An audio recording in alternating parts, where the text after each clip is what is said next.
咁啊，香港咧有咁多音樂廠牌啦，咁你哋諗住點樣喺呢一個市場上面跳出嚟咧？咁呢樣嘢呢，其實我係好受我嘅兄弟 OCD 影響嘅，因為佢講咗一句香港紅都唔夠喺外國紅翻嚟咁犀利。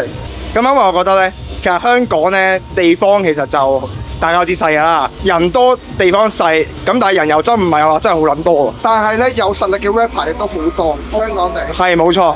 競爭好大，講真嗰句。咁但係我哋自己又覺得，其實點解我哋自己寫 rap 唔用翻我哋自己本土嘅優勢呢？咁我明白嘅，因為寫媲美一定係正，一定係有 feel。但係我覺得其實我哋香港人講嘢嘅習慣就係廣東話溝啲英文，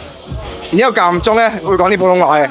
既然有呢個咁嘅能力，大家都識三文兩語，sorry 係兩文三語，就用呢啲嘢寫咯。咁我覺得同埋之前去台灣嘅一個比賽啦，胡鬚，咁都 feel 到就係、其實台灣，因為台灣定係大陸都好，定係甚至乎再遠啲地方嘅，佢好接受其他地方嘅語言，用佢哋自己方式去表達嘅，繼續做咯，希望可以紅翻嚟咯。